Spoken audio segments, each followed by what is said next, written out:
let the others also come.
Excuse me sir.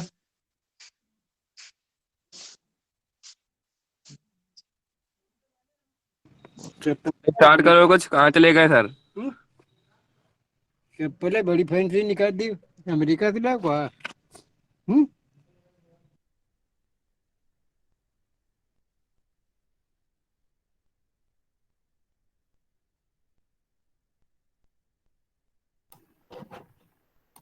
Hello sir, कहाँ चले गए sir? हाँ हाँ है, अब कुछ बच्चे आ रहे हैं ना अभी। सर कल के प्रूविंग में एक छोटा सा डाउट था सर। हाँ बोलो। सर उसमें जो सर कंप्रेशनल स्ट्रेन निकालते हैं सर डी को, उसको सर थीटा के इक्वल सर कैसे इक्वल किया है सर, वो नहीं समझा। थीटा इक्वल कैसे किया? हम लोगों ने लिया था ना, theta is equal to sine five, yes sir. 2 times of five, तो उसको हमने 2 साइन फाइव ले लिया।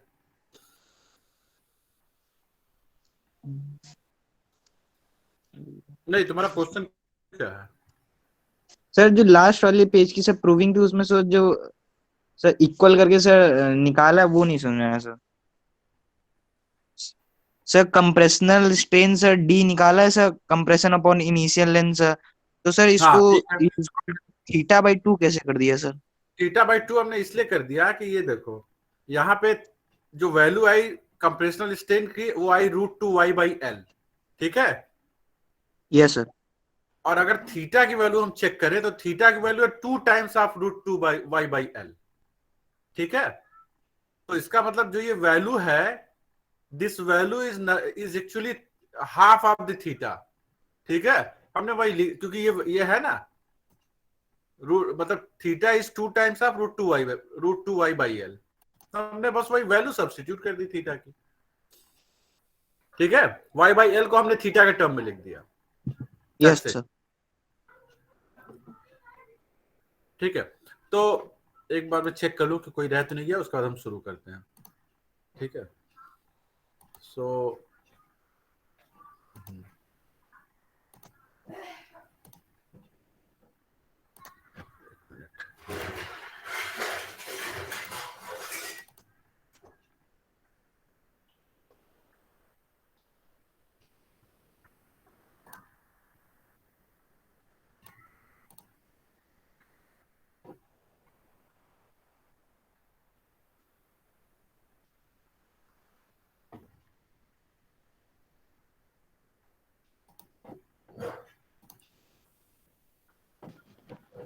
कॉलेज कब खुलेगा सर?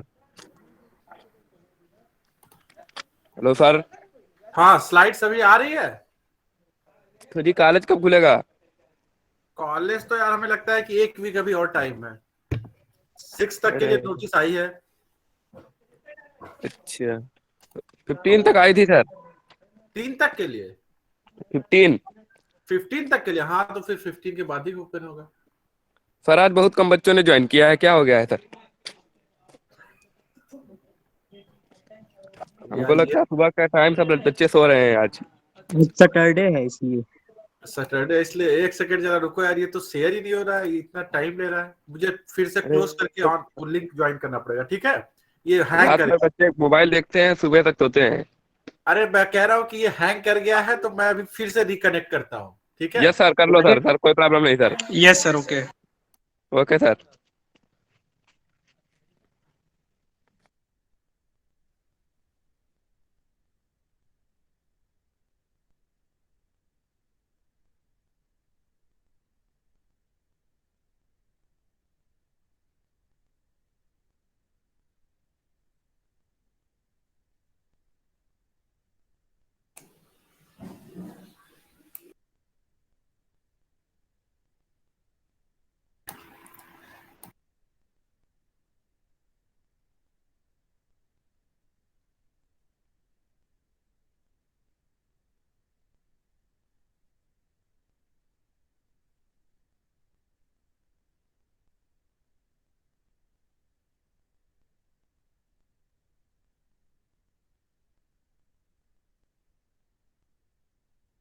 सर गए कहाँ? सर का हैंग हो गया था, सर का हैंग हो गया, सर आईफोन नहीं ले रहे हैं।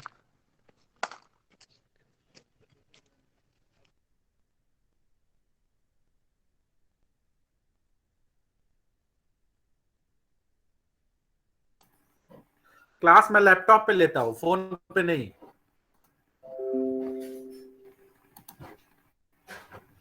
एनीवे, स्लाइड दिख रही है तुम लोगों को? Yes sir. Yes sir. ठीक है, तो चलो फिर स्टार्ट करते हैं, ठीक है? अब कल के थ्योरम के बाद हमने जैसा कल ही डिस्कस कर दिया था कि हम लोगों को निकालना है relation between the elastic constants, ठीक है? तो हमारे इलास्टिक कांस्टेंट्स क्या क्या है?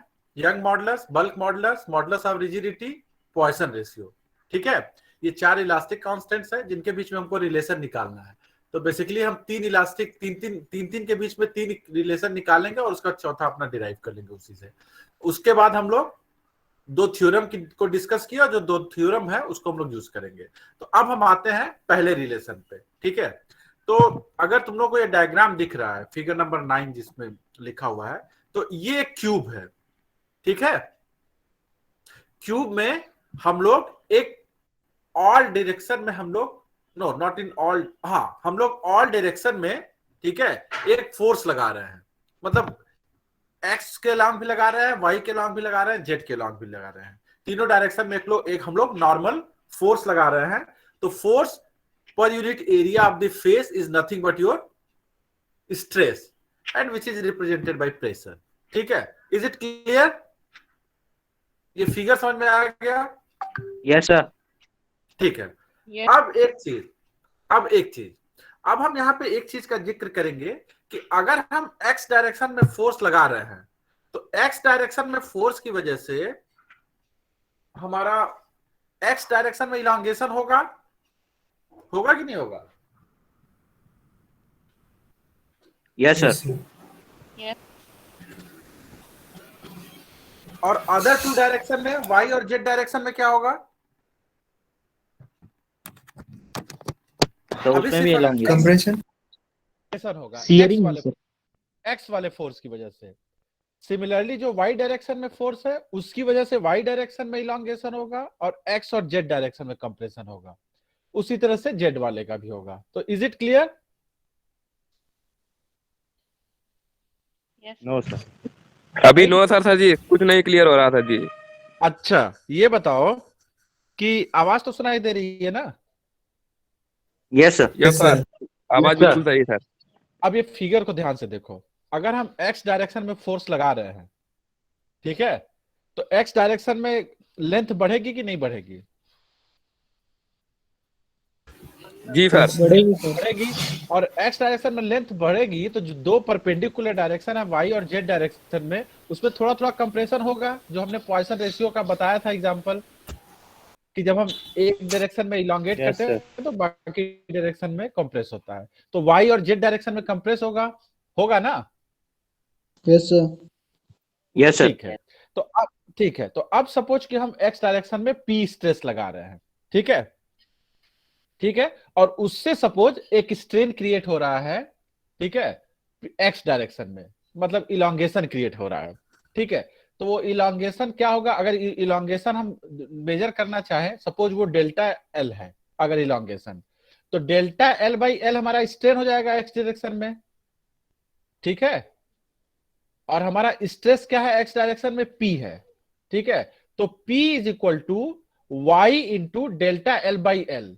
क्या हम लिख सकते हैं, stress is equal to Young modulus into strain, ये लिख सकते हैं ना? Yes sir. ठीक है, तो delta L is equal to क्या हो जाएगा, delta L is equal to stress into L divided by Young modulus. हो जाएगा कि नहीं हो जाएगा? सर कोई तन्मय मिश्रा वेटिंग में है सर। अच्छा एक सेकेंड, हाँ नमन सिंह है, कई लोग हैं, हम उनको लेट इन करते हैं। ओके, सो तो ये क्लियर हुआ कि नहीं? हमारा जो चेंज इन लेंथ होगा delta L is equal to stress into initial length divided by Young modulus. Is it clear?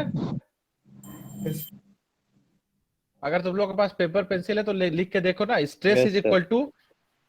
Equal to Young modulus into strain. Strain हाँ, हो तो जाएगा वो rearrange डेल्टा कर एल बाई दिया एल। हाँ, वो रीअरेंज करके लिख रहे हैं हम लोग। तो ये हो गया कि नहीं? ये आ जाएगा Yes, ना, sir. Yes, change sir. In length is equal to P into L by Y, ठीक है, जहां पे P स्ट्रेस है, एल हमारा ओरिजिनल लेंथ है, length of the cube, side of the cube, and Y is Young modulus. Is it clear? Sir Young models क्या होता था जी, ये क्लियर कर दीजिए। अरे यंग मॉडुलस तो पहले ही दिन क्लास में पढ़ाए थे यार। हुक्स लॉ में जो प्रोपोर्शनलिटी कांस्टेंट होता है, stress is proportional to strain, तो स्ट्रेस इज जो प्रोपोर्शनलिटी कांस्टेंट है वही यंग मॉडुलस है, वही elastic constant okay sir, okay. होते हैं। जो हमारा स्ट्रेन होता है, अगर वो नॉर्मल लॉन्गिट्यूडनल स्ट्रेस लगा रहा है तो यंग मॉडुलस हो जाएगा, वॉल्यूम स्ट्रेस लगा रहे हैं तो बल्क मॉडुलस हो जाता है, और शियर स्ट्रेस लगाते हैं तो मॉडुलस ऑफ रिजिडिटी हो जाता है। ठीक है, okay. So change in length along increase in length along x direction is p into l by y। अब हम आते हैं दूसरे डायरेक्शन में। अब x डायरेक्शन में तो लेंथ इंक्रीज कर रहा है प्रेशर की वजह से, लेकिन y डायरेक्शन में और z डायरेक्शन में क्या हो रहा है, कंप्रेशन हो रहा है, ठीक है, जिसको कि हम लेटरल स्ट्रेन भी कहते हैं। ठीक है, तो लेटरल स्ट्रेन क्या होगा, लेटरल स्ट्रेन हमारा क्या है, पॉइसन रेशियो से आता है। पॉइसन रेशियो क्या कहता है, lateral strain by longitudinal strain, right, is equal to Poisson ratio. You remember this expression, this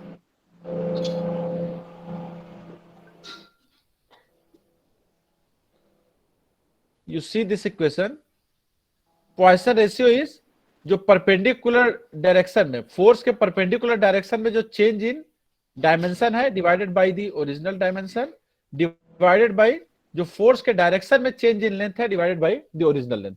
you remember this, हम इसी को यूज करेंगे। तो अभी हम फोर्स लगा रहे हैं एक्स डायरेक्शन में, और जो चेंज हो रहा है वहां पे, जो कंप्रेशन हो रहा है वो वाई डायरेक्शन में हो रहा है। तो change in length along y direction by its original length along y direction is equal to change in length along x direction divided by length along x direction is the ratio जो दोनों का निकालेंगे वो होगा sigma. अब हम आते हैं अपने प्रॉब्लम पे।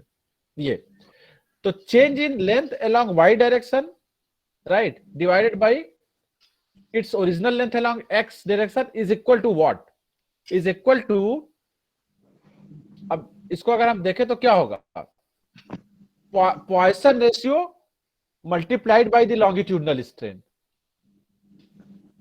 Are you getting this point? Change in length divided by its original length along y direction is equal to Poisson ratio multiplied by the longitudinal strain.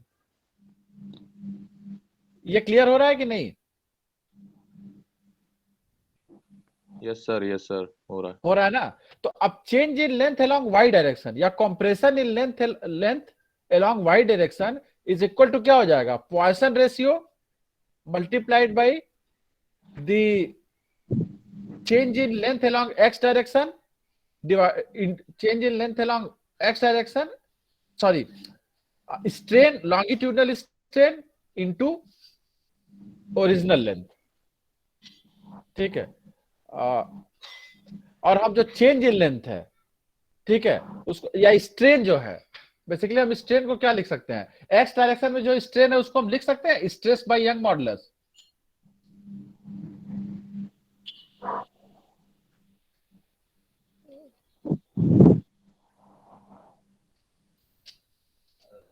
Okay, I think this point is not clear to you. So, just a second.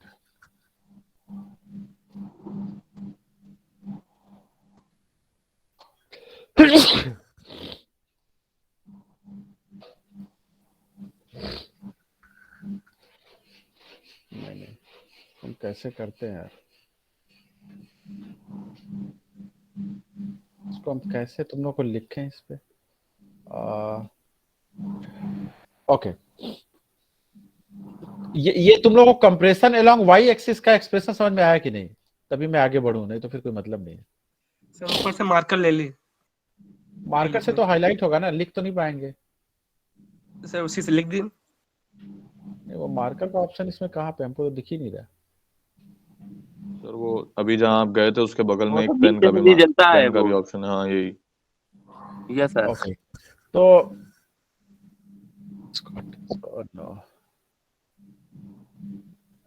सो कहाँ चला गया?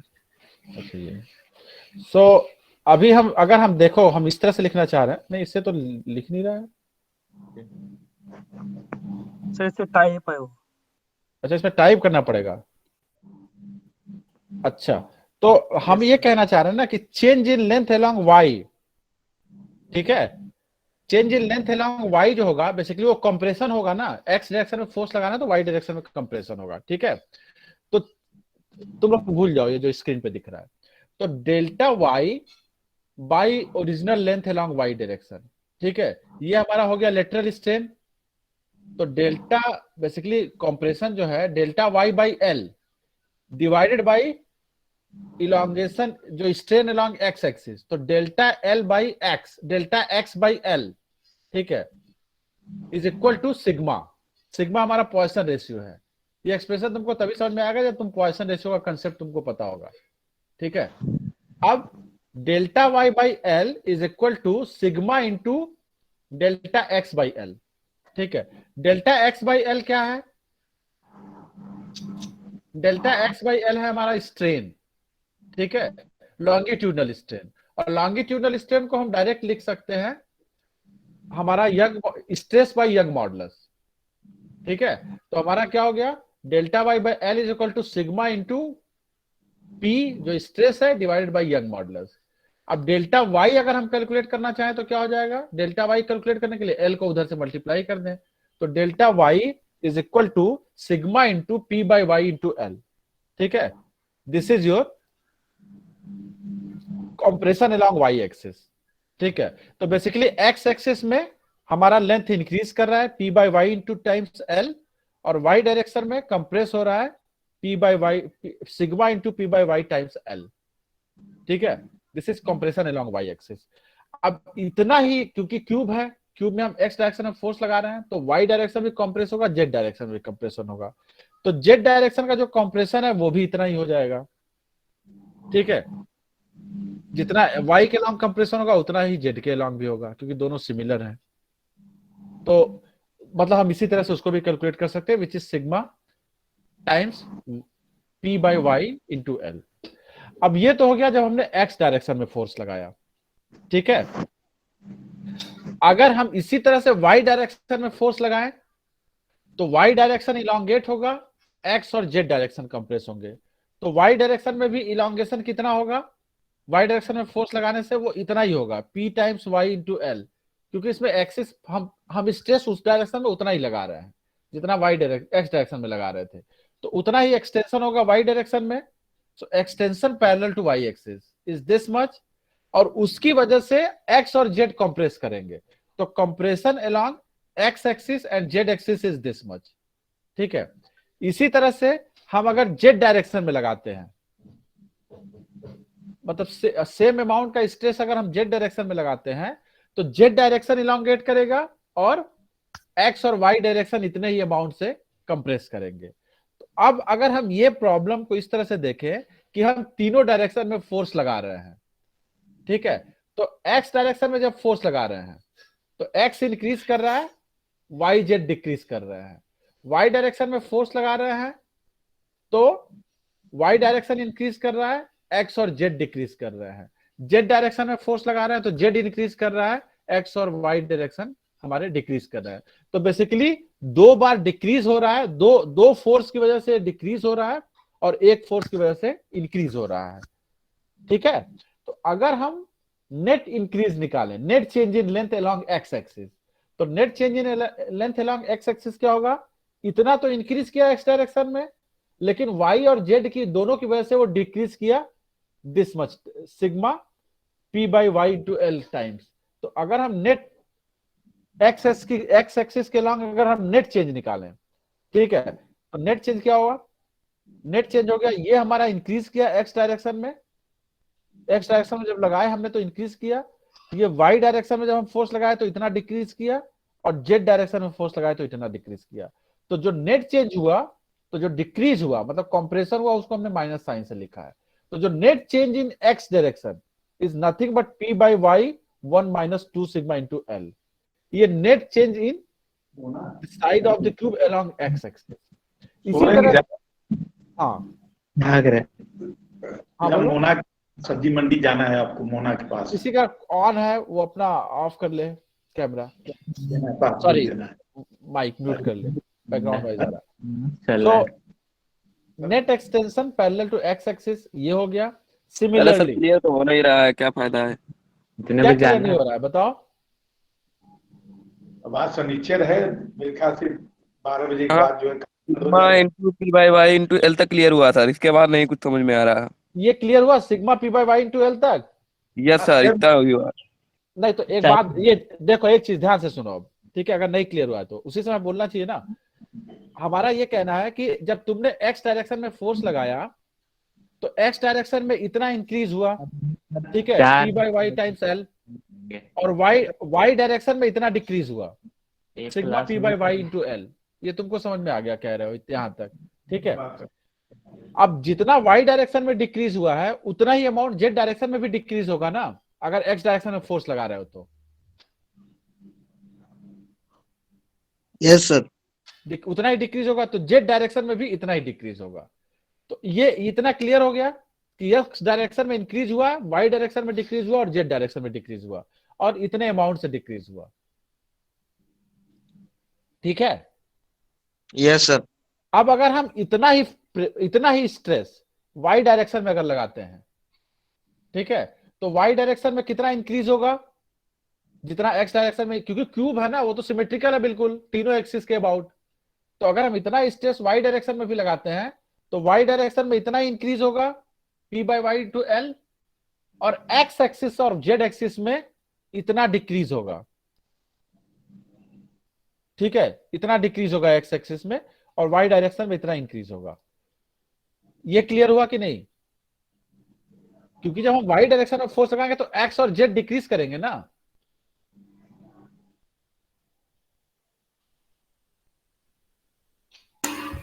Yes sir. हाँ, तो इसी तरह से अगर हम जेड डायरेक्शन में फोर्स लगाएंगे तो क्या होगा?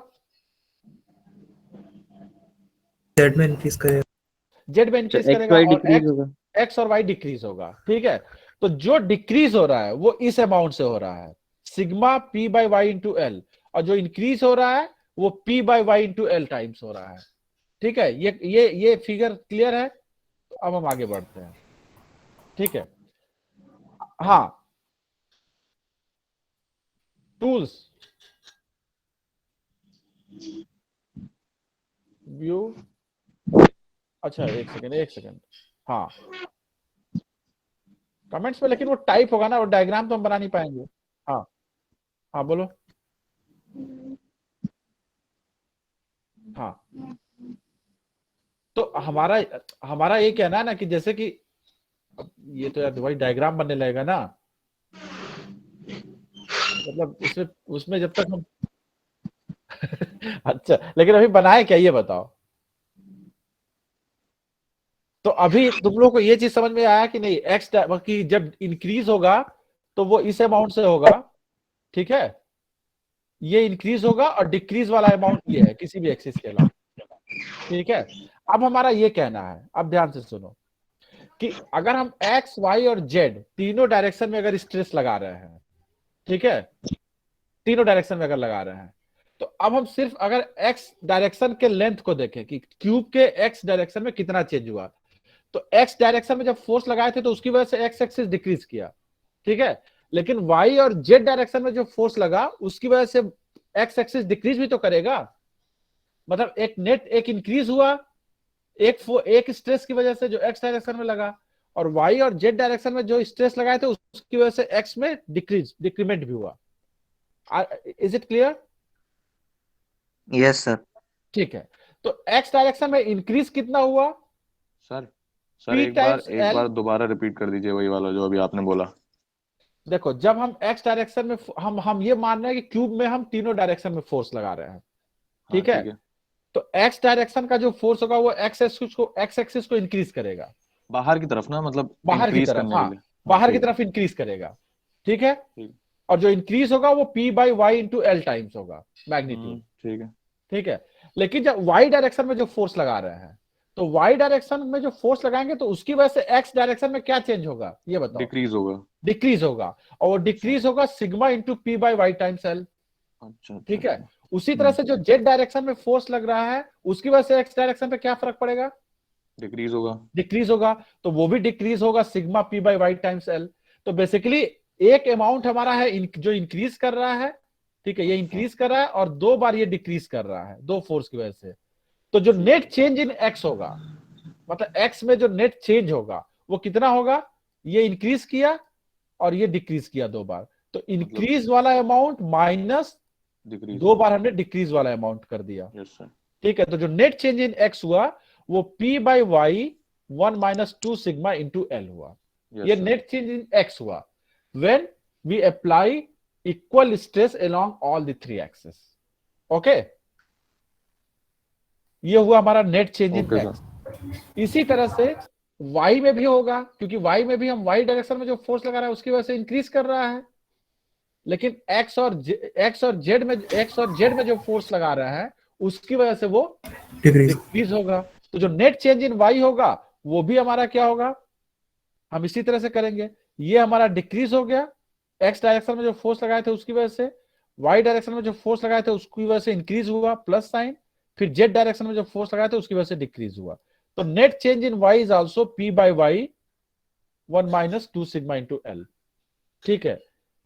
तो ये हो गया y एक्सिस में चेंज।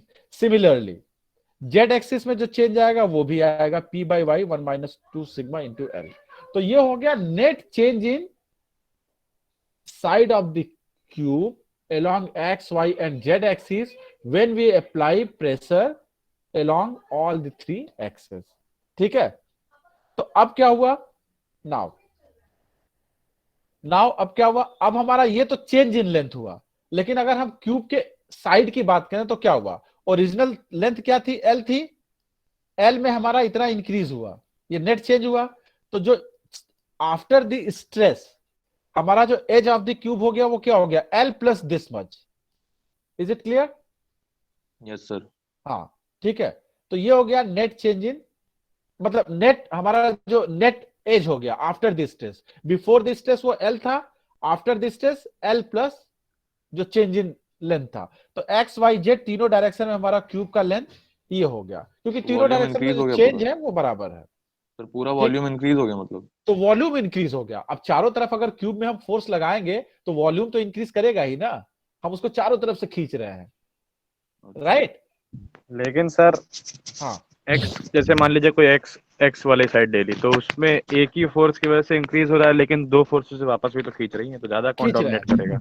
ठीक है, लेकिन हम एक ही टाइम पे अगर चारों डायरेक्शन में फोर्स लगा रहे हैं, ठीक है, मतलब एक्स में भी लगा रहे हैं, वाई में भी लगा रहे हैं, जेड में भी लगा रहे हैं, तीनों डायरेक्शन में, तो ओवरऑल क्या होगा? मतलब ओवरऑल वो उतना ही इंक्रीज नहीं कर रहा है, एक्स डायरेक्शन में इंक्रीज कर रहा है लेकिन वो डिक्रीज भी कर रहा है, लेकिन there is a net increase overall. अगर हम चारों डायरेक्शन में फोर्स लगा रहे हैं ऑल दिस मतलब डायरेक्शंस में, तो वो क्या हो रहा है? ओवरऑल उसमें एक नेट इंक्रीज हो रहा है, ठीक है।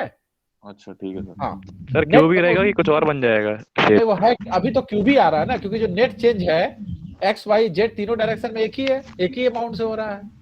सर इमेजिन तो कैसे अब करेंगे इसे? कोई हाँ वॉल्यूम बढ़ गया और हमने कुछ मतलब कोई मटेरियल ऐड किया नहीं, मास ऐड किया नहीं, फिर भी वॉल्यूम बढ़ गया। डेंसिटी तो कम डेंसिटी हो गई ना, घट जाएगी ना भाई, डेंसिटी घट जाएगी, डेंसिटी वॉल्यूम घट इंक्रीज जाएगी। हुआ, हाँ। मास रिमेन सेम। बस हुआ क्या, मैंने पहले भी डिस्कस किया था कि जो एटम्स के बीच का डिस्टेंस है वो बढ़ गया। ठीक है, दो एटम के बीच का डिस्टेंस बढ़ गया, नंबर ऑफ एटम सेम है, मास सर सेम है, डेंसिटी कम हो जाएगी, समझ गया। डेंसिटी कम हो गई। ठीक है, यस सर। हाँ यस सर। तो ये हो गया हमारा। अब सर, हम इसमें जो निकालेंगे, सर इसमें हाँ जो सिग्मा फैक्टर है वो लेस देन 1 है क्या? अभी उसको हम डिराइव करेंगे। सिग्मा लेस देन 1 होता है या वो होता है, यू आर राइट। तो सिग्मा का जो रेंज होता है वो अभी हम निकालेंगे आगे चल के। ठीक है, कि सिग्मा की वैल्यू ओके। कितनी होती है, कितनी हो सकती है। ठीक है, गुड क्वेश्चन। तो हम लोग अभी आगे डिस्कस करेंगे। Okay, so now new volume of the cube. ठीक है, नया वॉल्यूम क्या होगा, हमारा एज बढ़ गया है L plus P by Y 1 minus 2 sigma into L, ये हमारा एज हो गया। न्यू क्यूब आफ्टर स्ट्रेस, हमने इसका क्यूब कर दिया। Is it clear? तो हमारा नए क्यूब का वॉल्यूम कितना होगा। अब ये क्या होगा, L हमने बाहर ले लिया, तो 1 प्लस एक्स का क्यूब, तो क्या होगा 1 plus A cube plus B cube plus 3ab 3a square B plus 3ab square, वही होता है ना। तो हमने इसको एक्सपेंड कर दिया a प्लस बी की वजह के हिसाब से, a प्लस बी का होल क्यूब। ठीक है, अब 1 का क्यूब तो 1 ही हो जाएगा। नाउ रिमेंबर, हम पहले से कहते आ रहे हैं जो चेंज इन लेंथ होता है आफ्टर द फोर्स, ठीक है, जो चेंज इन लेंथ है, this quantity is very very small. ठीक है, सपोज हमारा जो L है वो 0.5 है। ठीक है, तो जो चेंज इन लेंथ होगा वो सपोज वो 0.005 हो गया। ठीक है, तो 0.005 का स्क्वायर जो होगा वो और छोटा हो जाएगा और उसका क्यूब जो है वो और छोटा होगा। ठीक है, तो जो ये क्वांटिटी है this is very very small, तो इसका स्क्वायर वाला टर्म और क्यूब वाला टर्म हम दोनों को इग्नोर कर देंगे, इसलिए यहां अप्रॉक्स लिखा हुआ है। ठीक है, तो हमारे पास क्या आ जाएगा, सिर्फ हमारा a cube plus 3a square b वाला टर्म, तो a स्क्वायर हमारा 1 का स्क्वायर हो जाएगा और b वाला टर्म ये आ जाएगा। सो इज इट क्लियर, ये वाला यस सर। ठीक है, हमने आ गया। अप्रोक्सीमेशन लिया है, जस्ट नथिंग, हमने हायर ऑर्डर टर्म्स को इग्नोर किया, स्क्वायर और क्यूब वाले टर्म को। सो क्योंकि वो बहुत स्मॉल है, उससे हमारे ओवरऑल वॉल्यूम के कैलकुलेशन पे कोई फर्क नहीं पड़ेगा। So this is the volume of the cube after stress. Now what is the change in volume. ठीक है, तो चेंज इन वॉल्यूम क्या होगा, this is volume after stress. Okay, and what is the original volume of the cube, L cube. L cube. तो this minus L cube, हमने L cube, इसमें से L cube को सब्ट्रैक्ट कर दिया, so we get this term and this is what is change in volume. Is it clear? Yes sir. अब हम Yes. अगर हमको चेंज इन वॉल्यूम पता हो गया और हमको ओरिजिनल वॉल्यूम तो पता ही है एल क्यूब, तो we can calculate the volume strain.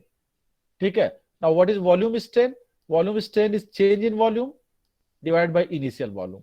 अब चेंज इन वॉल्यूम क्या है, ये क्वांटिटी है और इनिशियल वॉल्यूम हमारा एल क्यूब है, एल क्यूब कैंसिल हो गया, so this is your volume strain and this is your volume strain which is nothing but 3p y 1 minus 2 sigma. Now volume strain हमको पता चल गया। अब अगर हम बल्क मॉडुलस का डिफिनेशन देखें तो बल्क मॉडुलस का डिफिनेशन क्या है, normal stress divided by volume strain. You remember this formula, bulk modulus क्या था, normal force divided by volume strain. Do you remember? Yes sir. हाँ, Yes. तो अब हमारा बल्क मॉडुलस क्या हो गया, नॉर्मल स्ट्रेस हम P लगा रहे हैं चारों मतलब ऑल डायरेक्शंस में, और वॉल्यूम स्ट्रेन हमने यहाँ कैलकुलेट कर लिया। सो वी सब्स्टिट्यूट दिस, यहाँ पे P कैंसिल हो जाएगा, y हमारा ऊपर चला जाएगा, तो y divided by 3 1 minus 2 sigma which is equal to k, और इसको अगर हम रीराइट करें तो y is equal to k 3k times 1 minus 2 sigma.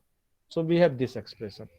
So this is the relation between k y and sigma. ठीक है, ये हमारा पहला रिलेशन है, relation between elastic 3 elastic constants which are y k and sigma. ठीक है, okay sir. हाँ, Yes. तो ये हमारा ओवरऑल हमने अपना एक सिंपल हमने प्रॉब्लम लिया क्यूब का। क्यूब में हमने ऑल डायरेक्शंस में एक स्ट्रेस अप्लाई किया जिसकी वैल्यू P है। उसकी वजह से एज में एक्स और वाई जेड डायरेक्शन में कितना चेंज आया उसको हमने यंग मॉडुलस और पॉइसन रेशियो के टर्म पे कैलकुलेट किया। उसके बाद हम लोगों ने net increase in volume calculate किया।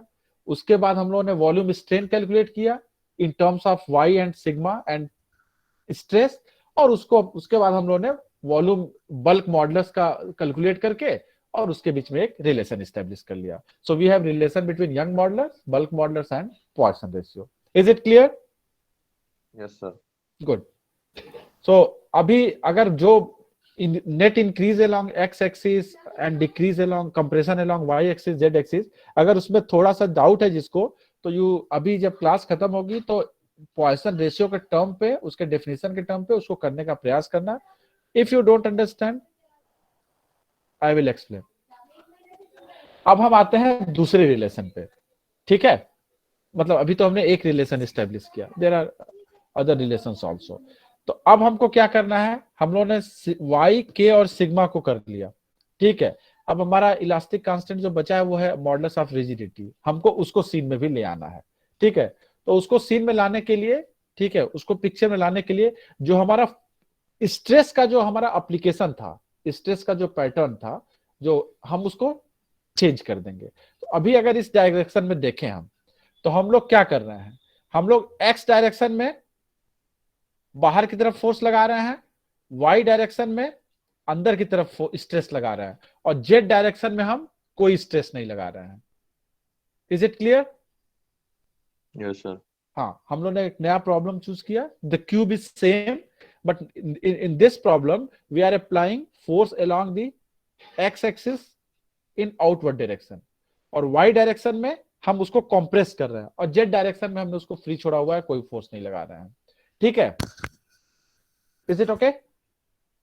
Yes, sir. अब यहां पे क्या होगा, बस कंसेप्ट सेम हमको यूज करना है। सेम कंसेप्ट क्या यूज करना है कि x डायरेक्शन में जब हम बाहर फोर्स लगा रहे हैं, ठीक है, तो x डायरेक्शन में इंक्रीज करेगा, y और z डायरेक्शन में क्या होगा,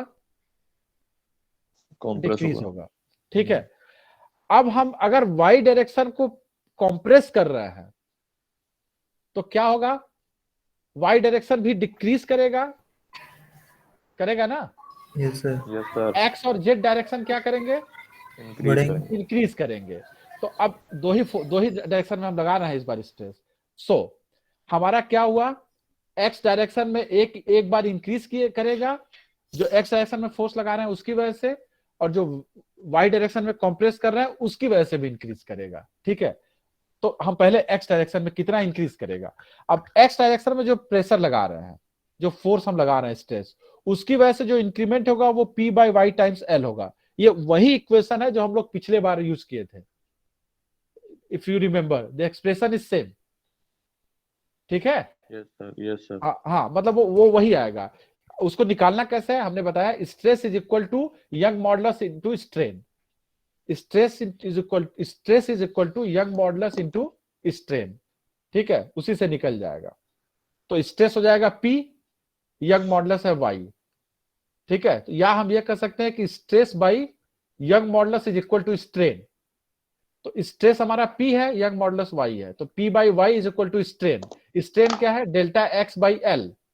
तो delta X change in length है, और बाई एल, तो एल को अगर हम इधर ले आएंगे तो P by Y into L is equal to delta X, which is your change in length along X axis. तो ये हो गया। सिमिलरली जब हम पिछले प्रॉब्लम में भी किए थे कि डिक्रीज अलोंग वाई एक्सिस, ठीक है?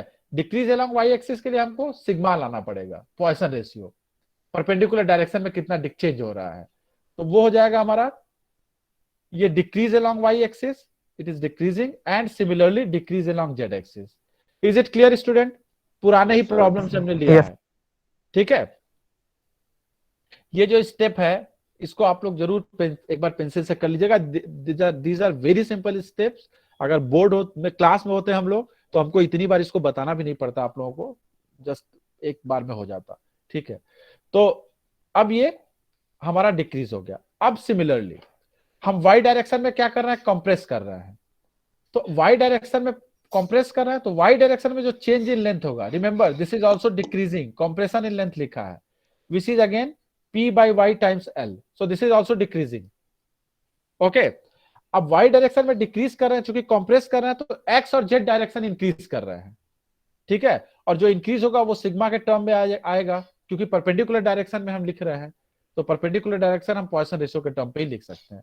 सो x और y डायरेक्शन इंक्रीज कर रहे हैं। Is it clear? Yes sir. Good. Yes. अब अगर हम यहां ध्यान से देखें तो x वाले फोर्स की वजह से z डायरेक्शन में इतना डिक्रीज हो रहा है और y वाले फोर्स की वजह से z डायरेक्शन में इतना डिक्रीज हो रहा है, तो क्या z डायरेक्शन में नेट कोई चेंज हुआ? नो यहाँ पे इतना सर। डिक्रीज हुआ, यहाँ पे इतना इंक्रीज हुआ, इसका मतलब कि जो जेड एज है हमारा उसमें कोई चेंज नहीं हो रहा है इस तरह का अगर हम फोर्स अप्लाई कर रहे हैं तो। This is one thing. Second thing, x direction क्या हो रहा है, यहाँ पे इंक्रीज कर रहा है, ठीक है, और यहाँ पे भी इंक्रीज कर रहा है, वाई वाले फोर्स की वजह से भी एक्स इंक्रीज कर रहा है। तो ये क्या, बट यही है कि जो वैल्यूज हैं वो अलग है, यहाँ पे P by Y into L है, यहाँ पे sigma times P by Y into L है। Is it clear? Yes sir. तो दोनों केस में एक्स इंक्रीज कर रहा है और दोनों फोर्स में वाई डिक्रीज कर रहा है, ठीक है। तो अब और वो भी वैल्यू ये है, तो हमारा जो नेट चेंज है, नेट चेंज क्या होगा, जेड रिमेन्स कांस्टेंट, एक्स में एक नेट इंक्रीज हुआ जो कि दिस प्लस दिस होगा, वाई में एक नेट डिक्रीज हुआ जो कि दिस प्लस दिस होगा। Is it clear? Yes sir. अब ठीक है, तो net increase along X axis हमारा क्या हो गया, net increase along X axis जो है वो हमारा दिस प्लस दिस हो गया, which is this much.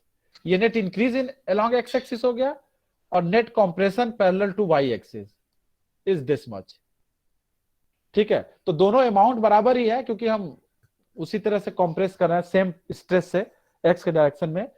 Is it clear? और जेड डायरेक्शन में कोई चेंज नहीं हुआ।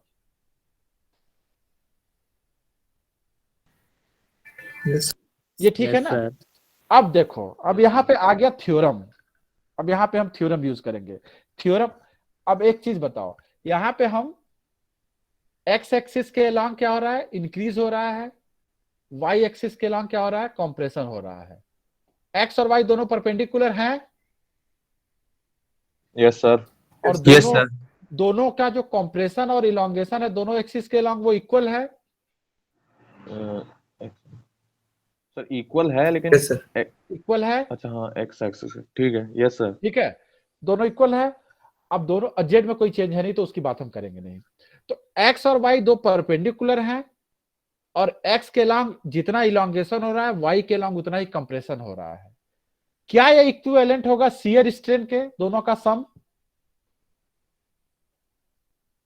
अगर हम दोनों के, यही थ्योरम था ना कि दो परपेंडिकुलर अगर हो, एक के अलोंग कंप्रेशन हो, एक के अलोंग इलोंगेशन हो, दोनों इक्वल अमाउंट हो, तो जो उस एक्सिस के अलोंग स्ट्रेन होगा, ठीक है, अगर दोनों का स्ट्रेन सेम हुआ तो दोनों के स्ट्रेन का जो सम होगा वो शियर स्ट्रेन के इक्विवेलेंट होगा। यही थ्योरम था ना? Yes sir. हाँ, तो अब हम कैलकुलेट करेंगे strain along X axis and strain along Y axis, ठीक है। तो स्ट्रेन अलोंग एक्स एक्सिस क्या होगा, ये चेंज इन लेंथ है डिवाइडेड बाय ओरिजिनल लेंथ, तो ये change in length divided by original length हमारा क्या आ गया, P by Y into 1 plus sigma is your strain along X axis, और यही स्ट्रेन आ जाएगा अलोंग वाई एक्सिस। दोनों स्ट्रेन को ऐड कर देंगे तो that is equivalent to your shear strain. Is it clear? Yes sir. हाँ, थ्योरम के हिसाब से, जो लोग थ्योरम की क्लास में रहे होंगे वही समझेंगे इस चीज को। तो हमने दोनों स्ट्रेन को ऐड कर दिया तो एक्स का स्ट्रेन और वाई का स्ट्रेन भी इतना ही आएगा, दोनों स्ट्रेन को हमने सम कर दिया और हमने उसको इक्विवेलेंट लिख दिया शियर स्ट्रेन के। दो स्ट्रेन, एक कंप्रेशन एक elongation at right angle by equal amount is equivalent to shear strain, उनका जो सम होगा। अब यहां ध्यान देने वाली चीज क्या है, हमने क्या किया, दोनों बराबर है तो 2 टाइम्स हो गया, 2p by Y 1 plus sigma is equal to theta. Now हमको स्ट्रेन से नहीं मतलब है, शियर स्ट्रेन से हमको मतलब किससे है, मॉडुलस ऑफ रिजिडिटी, क्योंकि हम कैलकुलेट कर रहे हैं रिलेशन बिटवीन इलास्टिक कांस्टेंट्स। ठीक है, तो मॉडुलस ऑफ रिजिडिटी क्या हो जाएगा नाउ दिस टाइम? P हमारा स्ट्रेस है, सो P बाई थीटा हमने क्या किया, P थीटा को इस साइड ले लिया, Y और 1 प्लस सिग्मा 2 को इस साइड ले लिया, तो हमने लिख दिया P by theta is equal to Y by 1 plus sigma. What is P by theta?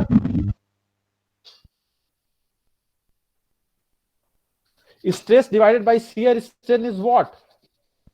Sir लेकिन पी तो नॉर्मल स्ट्रेस है ना, उसमें तो शेयर में तो टेंजेंशियल स्ट्रेस होता है। Yes, you are right. ठीक है, अब अगर तुम नेट पी की बात करोगे, ठीक है, तो नेट पी जो है, ठीक है, जब तुम इस तरह का ले रहे हो, ठीक है, तो अगर तुम देखोगे तो जो बेसिकली तुम्हारा कॉम्प्रेशन, अब तुम वो डायग्राम याद करो, ठीक है, तो उस डायग्राम में तुमने क्या किया था? ठीक है, उस डायग्राम में तुमने एक टेंजेंशियल, दो डायग्राम लिए थे ना, जो दूसरा वाला डायग्राम था उसमें क्या किया था तुमने? एक नॉर्मल फोर्स लगाया था जिसकी वजह से कि एक डायगोनल को बड़ा किया था, दूसरे को छोटा किया था, और उसको हम लोगों ने रोटेट करके शियर स्ट्रेस जैसा बना लिया था। ठीक है, सो दिस इज, वही तो थ्योरम है हमारा। ठीक है, तुम नॉर्मल तो लगा रहे हो लेकिन दो फोर्स लगा रहे हो, अब दोनों फोर्स का अगर तुम टेंजेंट देखोगे तो वो टेंजेंट तुम्हारा जो होगा, वो टेंजेंट किसी न किसी एक्सिस, मतलब चाहे उसका फेस डायगोनल हो या किसी डायगोनल के अलोंग ही आएगा। ठीक है, तो जो ओवल डिफॉर्मेशन है, that deformation is like a shear strain. ठीक है, this is what is theorem, right? तो P by theta is nothing but your modulus of rigidity. ठीक है, this is your modulus of rigidity, stress by theta. So now we can replace P by theta by modulus of rigidity which comes out to be Y by 2 1 plus sigma, या Y is equal to 2 eta 1 plus sigma. So this is the relation between elastic constants Y, Young modulus, modulus of rigidity and sigma. This is your relation number 2. ठीक है, इसमें नहीं आया थोड़ा सा, दोबारा क्या नहीं समझ में आया? P बाय थीटा का जो आपने कहा थ्योरम से इक्विवेलेंस है, P बाई थीटा क्या है? P बाई P क्या है? P से नॉर्मल फोर्स है। एक force, this is normal, not normal. ठीक है, अच्छा सर। क्योंकि हम लगा रहे हैं P along Y एक्सिस भी, P along X एक्सिस भी। ठीक है, और अब तुम, अब इसको अगर इसका रिजल्टेंट देखो, ठीक है, तो बेसिकली ये X डायरेक्शन में इंक्रीज कर रहा है, Y डायरेक्शन में डिक्रीज कर रहा है। तो जो नेट फोर्स है, मतलब जो नेट P है, ठीक है, this net P is no longer normal. ठीक है, मेरा ये कहना है। ठीक है, नेट P जो है वो तुम्हारा, वो क्या है? बेसिकली ये तुम्हारा जो डायगोनल है, मतलब फेस का डायगोनल, ठीक है, ये उसके अलोंग, उसके पैरेलल है। तो फेस डायगोनल के पैरेलल हम इसको शियर स्ट्रेस जैसा ट्रीट कर रहे हैं। ठीक है, आर यू गेटिंग दिस? तो दैट शियर स्ट्रेस, हम ये मान रहे हैं कि फेस डायगोनल के अलोंग जो हम स्ट्रेस दे रहे हैं, उसकी वजह से थीटा हमारा शियर स्ट्रेन डेवलप हो रहा है, और दैट थीटा जो है वो इक्विवेलेंट है एक्स और वाई के जो चेंज है परपेंडिकुलर, उसके बराबर। ठीक है, यस सर। हाँ, तो इसलिए हम ले रहे हैं, P को हम स्ट्रेस ले लिए और थीटा हमारा स्ट्रेन है। Stress by strain is nothing but your modulus, elastic modulus. चूंकि यहाँ स्ट्रेस शियर और हम जो स्ट्रेन है वो शियर ले रहे हैं, तो जो हमारा मॉडुलस होगा वो मॉडुलस ऑफ रिजिडिटी देगा। यहीं पे अगर नॉर्मल फोर्स और लॉन्गिट्यूडनल स्ट्रेन होता तो हमारा यंग मॉडुलस मिलता। So this quantity is equivalent to your modulus of rigidity. और ये राइट वाला तो हमने कैलकुलेट किया ही है स्ट्रेन के टर्म पे। सो इसको यूज करके, इस कंसेप्ट को यूज करके हमने ये रिलेशन डिराइव किया। तो हमारे पास दो रिलेशन आ गए। ठीक है, एक में हमने यहाँ पे बेसिकली क्या हुआ, बल्क मॉडुलस की जगह ईटा, मतलब ईटा और सिग्मा और वाई में लिया। अब हमको क्या करना है, हमको ईटा सिग्मा और बल्क मॉडुलस में रिलेशन एस्टेब्लिश करना है, मतलब यंग मॉडुलस को हटाना है। और चौथा रिलेशन क्या होगा, वाई ईटा और बल्क मॉडुलस जिसमें कि सिग्मा हटा दें, क्योंकि अभी तक सिग्मा दोनों में है, यंग मॉडुलस दोनों में है। तो हम इसको आसानी से कर सकते हैं। दो इक्वेशन है, ठीक है, दो इक्वेशन है हमारे पास, उसमें से हमको सपोज अभी सिग्मा को हटाना है, तो हम पहले इक्वेशन का यूज, हम दूसरा इक्वेशन को हम इस तरह से लिख सकते हैं y/2 ईटा 1 प्लस सिग्मा। अभी ये देखो ना, इसको हम लिख सकते हैं ना y/2 eta is equal to 1 plus sigma, yes sir, yes sir. ठीक है, या sigma is equal to y/2 eta minus 1 हमने ले लिया, ठीक है। अब जो हमारा इक्वेशन 1 था, पहला रिलेशन था, वहां पे हम सिग्मा की वैल्यू सब्स्टिट्यूट कर दें तो सिग्मा हमारा निकल जाएगा इक्वेशन से। तो पहला इक्वेशन क्या था, y is equal to 3k 1 minus 2 sigma, यही था ना पहला इक्वेशन, जो पहला रिलेशन निकाला था हम लोगों ने के वाई और सिग्मा के बीच में। तो सिग्मा की वैल्यू हमने यहाँ सब्स्टिट्यूट कर दी, ठीक है, ये सिग्मा की वैल्यू दूसरे इक्वेशन, दूसरे रिलेशन से सिग्मा की वैल्यू निकाल के हमने सब्स्टिट्यूट कर दी। तो हमारे पास क्या रिलेशन आ गया, हमारे पास रिलेशन आ गया y k और ईटा के बीच में, ठीक है, सिग्मा को हटा दिया हमने। तो y k और ईटा के बीच में जब इसको हम सॉल्व करेंगे तो y k और ईटा के बीच में ये रिलेशन आ गया, ठीक है। यहां कुछ नहीं, बस ये हमने वैल्यू सब्स्टिट्यूट की, सब्स्टिट्यूट करके हमने इसको ओपन कर दिया, ठीक है, ये आ गया हमारा 3k,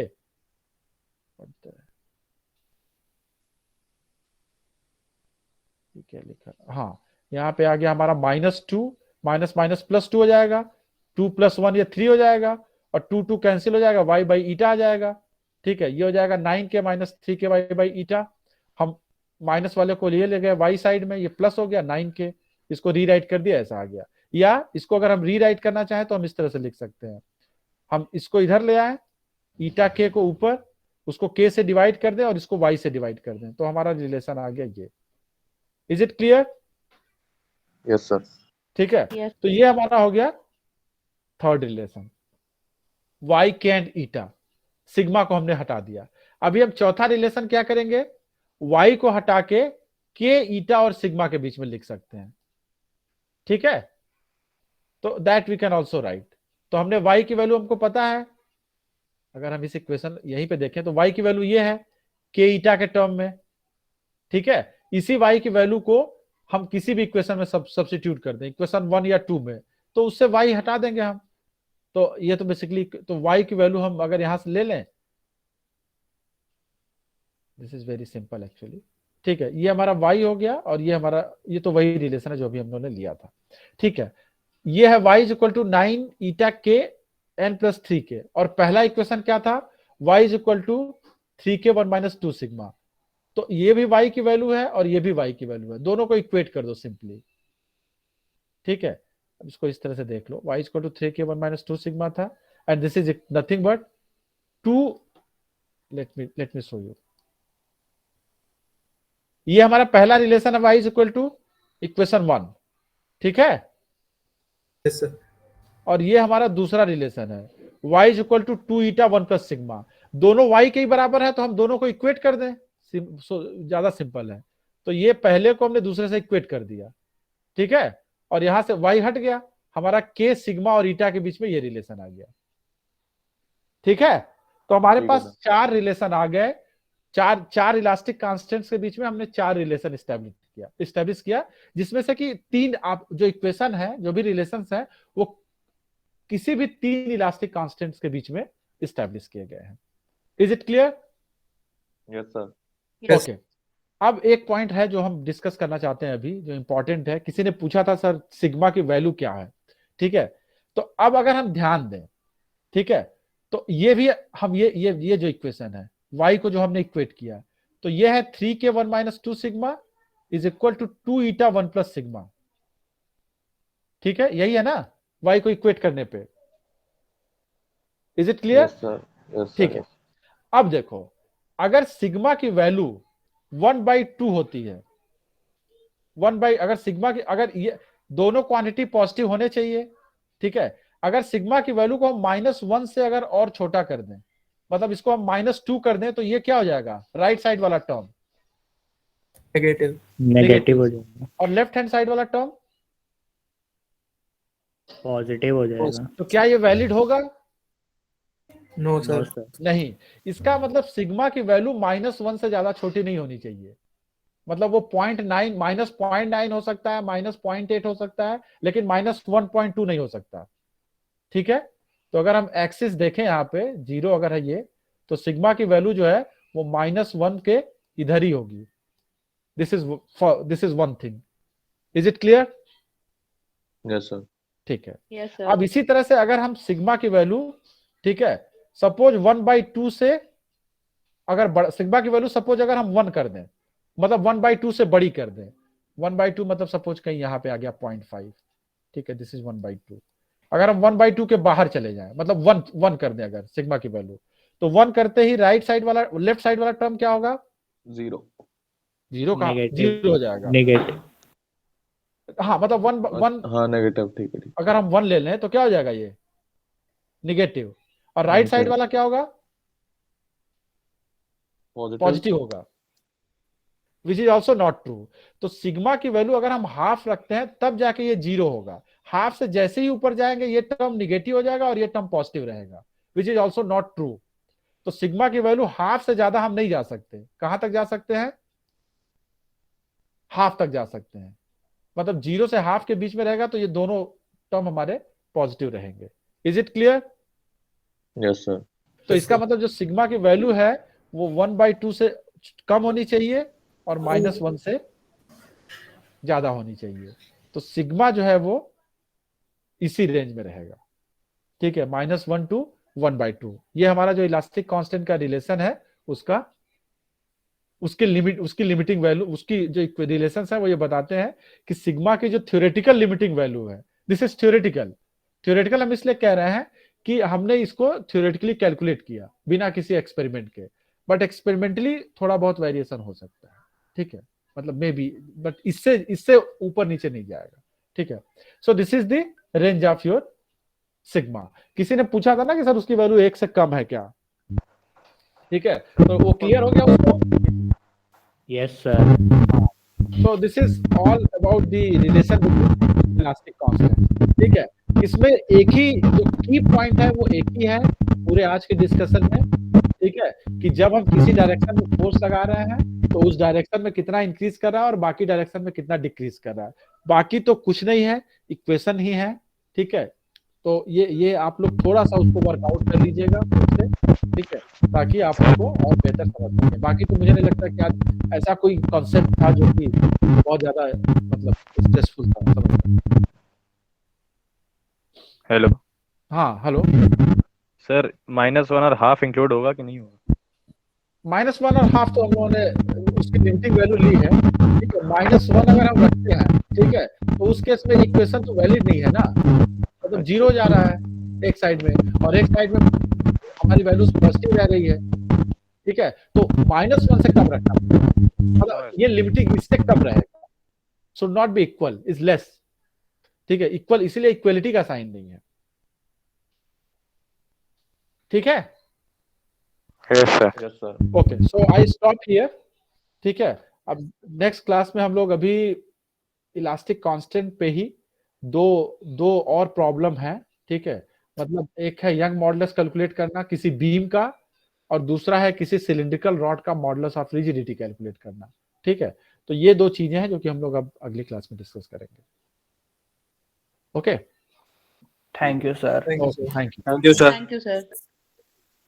ये अभी हम शेयर कर देते हैं। Okay sir. ओके।